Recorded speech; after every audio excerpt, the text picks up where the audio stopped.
Hi, I'm Anne from Game Like a Mother. Today I'm going to show you how to play the Bluey Keep Uppy Game. It's ages 4 and up, 2 to 3 players, and it takes just a few minutes. Let me show you how to play. The goal of the game is to be the only person left with any of your balloon tokens up in here. This comes from a Bluey episode where they're playing Keepy Uppy with the balloon, and the dad has a leaf blower, and so here he is pictured with a leaf blower blowing the balloon up in the air. So everybody starts with 3 tokens. You turn it on, and then you just have to hit it up when it comes by you. Otherwise, it gets knocked down. And you have 3 different characters to choose from. There's just a little toggle on this side to turn it on or off. It just takes AA batteries. And you can play 3-player, but what's really great about this is it's pretty easy to switch it. If you want to play 2-player, then you can take out one of these, and you can be directly across from each other while you play.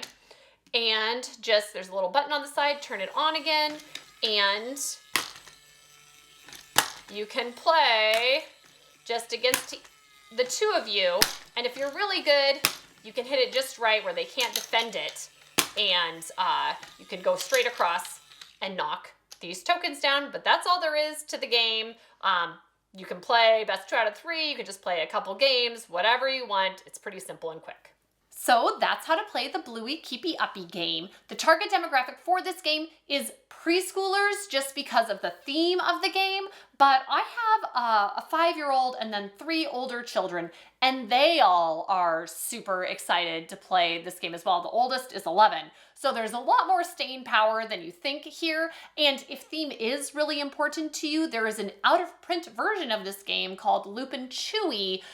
So if they'd rather have a Star Wars theme and they're a few years older or whatever, then you can go and find that one. There are used copies available out there. The rule complexity is so low, you really don't need to read any rules. You can just turn it on and go and be happy playing this game, which is amazing. It's fantastic for playdates for that reason. How competitive is this game?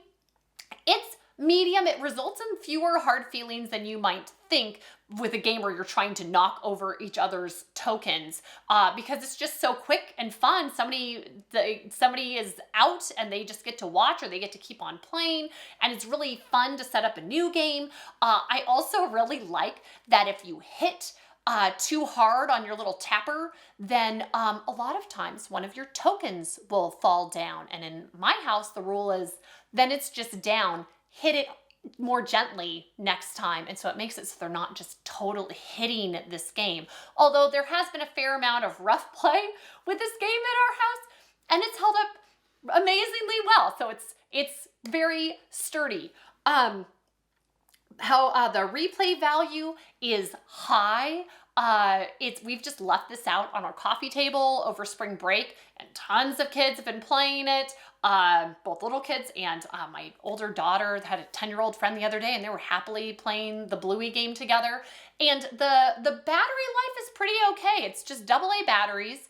And we went through a set of AA batteries in the first weekend, and I was a little worried, but I think one of my kids just left it on for an afternoon.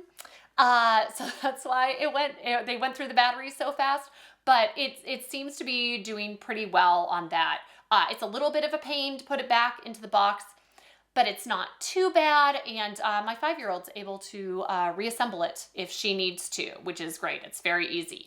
That said, the first time you assemble this, I would recommend not doing it with small, helpful children around, because you have to put a fair amount of stickers on, and you want to do it just right. You have to do all of these pop tokens front and back. And so it takes a few minutes. It's not hard to do. I'm not particularly handy, but I put it all together on my own without any problems. But it would have been a lot harder with preschoolers helping me. Similar games, if you like this one. This is pretty unique. There are a lot of other playdate level games that have some dexterity involved, but this one is probably top of all of those as far as I'm considered. But other good options to consider are game of cat and mouth. You are trying to flip little marbles through a cat mouth. And go through to the other side. And I find that game very difficult for me, but kids seem to do okay with it. And then Clask is like a coffee table sized magnetic air hockey game.